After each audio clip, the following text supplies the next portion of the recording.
Assalamualaikum warahmatullahi wabarakatuh. Halo teman-teman, selamat datang di pembelajaran Bahasa Indonesia kelas 8 SMP atau MTS. Pada kesempatan kali ini kita akan mempelajari apa sih itu tanda, lambang, simbol, konsep, dan definisi. Berikut adalah pokok-pokok pembahasan yang akan kita bahas pada kesempatan kali ini nih teman-teman. Nah, teman-teman tahu nggak sih apa itu tanda? Jadi, tanda adalah sesuatu yang menunjukkan bahwa sesuatu sedang atau sudah terjadi. Nah, ciri-cirinya adalah tanda bersifat langsung atau alami. Nah, sebagai contoh nih ya teman-teman, sebuah pukulan rotan yang cukup keras pada punggung itu akan memberikan bekas. Betul kan teman-teman?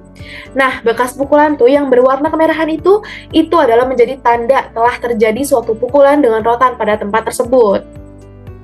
Nah, untuk contoh yang lain nih, ada bunyi petir. Nah, bunyi petir itu terkenal dengan tanda akan segera turunnya hujan.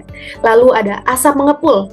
Jika kita melihat ada asap mengepul nih di suatu tempat, nah itu adalah tanda bahwa adanya api. Lalu ada juga lampu merah. Nah, lampu lalu lintas yang berwarna merah itu adalah sebagai tanda bahwa kita harus berhenti berkendara. Nah, yang selanjutnya adalah lambang. Apa sih lambang itu? Nah, lambang itu sebenarnya juga adalah tanda. Namun bedanya, lambang itu tidak memberi tanda secara langsung, melainkan melalui sesuatu yang lain.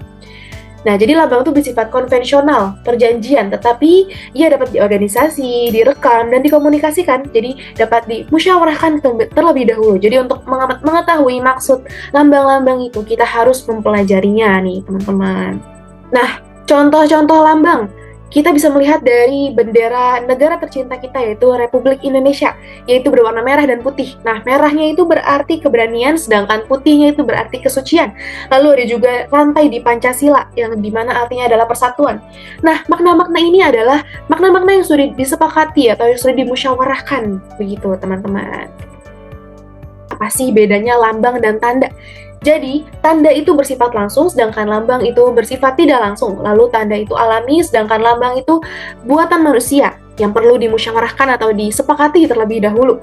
Lalu, kalau tanda itu tidak perlu dipelajari terlebih dahulu, sedangkan lambang itu perlu dipelajari terlebih dahulu. Nah, selanjutnya, bagaimana sih dengan simbol? Simbol itu apa ya? Nah, simbol itu adalah kata serapan yang berpadanan dengan kata Indonesia lambang. Jadi, simbol dan lambang itu dianggap sama ya di pembelajaran kali ini. Nah, selanjutnya adalah, ini adalah contoh lambang bahasa. Nah, lambang bahasa itu entah bisa berupa kata, gabungan kata, maupun satuan ujaran lainnya. Itu sama dengan lambang dan tanda-tanda dalam bidang lain yang mewakili suatu konsep yang berada di dunia ide atau di pikiran kita. Nah, sebagai contoh nih, kata meja. Kata meja itu adalah lambang untuk benda, tempat, menulis, atau makan. Kita kalau berpikir, apa sih meja itu? Nah, meja itu pasti kita langsung berpikir bahwa meja itu adalah benda untuk tempat menulis atau makan. Nah, mengapa meja itu lambang? Karena bunyi meja itu tidak langsung menunjukkan bendanya, kita harus belajar artinya. Nah, orang Inggris menyebut meja itu kan table, nah artinya sama meski katanya berbeda. Jadi orang Inggris itu harus mempelajari terlebih dahulu bahwa table dan meja itu artinya sama, jadi harus dipelajari terlebih dahulu. Lalu yang selanjutnya adalah konsep. Apa sih konsep itu? Nah, konsep itu adalah bayangan di dalam pikiran. Misalnya nih ya teman-teman, umpamanya ketika kita mendengar kata kursi, nah setiap orang itu bisa membayangkan kursi yang berbeda-beda. Karena kursi itu adalah suatu konsep dalam benak kita itu berupa benda yang biasa digunakan sebagai tempat duduk, dengan wujudnya yang sedemikian rupa sehingga nyaman untuk diduduki. Nah, meskipun dalam dunia nyata ada sedemikian banyaknya jenis dan macam kursi, tetapi gambaran abstrak akan konsep kursi itu sama. Nah, oleh karena itu ada kemungkinan bila seseorang mendengar kata kursi yang diucapkan oleh seorang penutur atau pengujar atau membaca kata kursi gitu yang ditulis oleh seorang penulis, dia akan memiliki bayangan yang pastinya berbeda-beda. Ada beberapa orang yang memikir kursi itu adalah kursi lipat. Lalu ada juga yang memikir kursi yang dimaksud adalah kursi empuk yang diduduki oleh seorang direktur. Jadi makna lambang itu bisa berbeda-beda tergantung orang yang membayangkannya nih, teman-teman. Lalu, mengapa sih kita butuh definisi? Nah, karena konsep itu bisa berbeda-beda, jadi kita perlu membuat definisi. Jadi definisi adalah rumusan yang menjelaskan secara jelas maksud dari suatu kata atau lambang. Nah, sebagai contoh, pemuda. Siapa pemuda yang dimaksud? Umurnya berapa? Karakternya seperti apa? Apa atau siapa yang Anda maksud dengan pemuda itu? Nah, semua ini tuh membuat orang tuh berusaha merumuskan konsep-konsep yang ada dalam dunia idenya dalam suatu rumusan yang disebut definisi atau batasan. Jadi secara umum, Definisi atau batasan ini memberi rumusan yang lebih teliti mengenai suatu konsep, walaupun definisi itu sendiri juga seringkali banyak kelemahannya. Nah, teman-teman, ini adalah ringkasannya nih. Jadi tanda itu menunjukkan langsung sesuatu, sedangkan lambang atau simbol itu tanda tidak langsung atau harus dipelajari.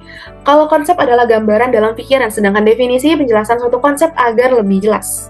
Nah, untuk menguji seberapa paham teman-teman dengan tanda dan lambang, seberapa teman-teman bisa membedakan tanda dan lambang, teman-teman bisa langsung pindai QR code yang terdapat di sini nih. Jadi di sini sudah ada kuis yang bisa teman-teman kerjakan supaya teman-teman bisa tahu nih apakah teman-teman sudah bisa membedakan lambang dan tanda. Nah, teman-teman keren banget. Jadi bahasa itu bukan sekedar kata. Jadi di balik setiap kata ada makna, simbol, dan pikiran. Nah, saat kamu melihat lambang, membaca kata, atau mendengar suara, itu kamu adalah sedang menafsirkan dunia loh teman-teman. Jadi ayo terus belajar, karena siapa tahu kamu adalah pemikir dan penemu lambang besar berikutnya. Nah, sekian teman-teman pemaparan materi untuk pembelajaran bahasa Indonesia pada kali ini. Semoga teman-teman bisa memahami apa yang sudah dipelajari tadi dan teman-teman bisa terus belajar tentang tanda, lambang, simbol, konsep, dan definisi.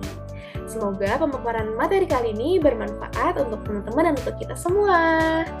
Terima kasih, sampai jumpa di video selanjutnya.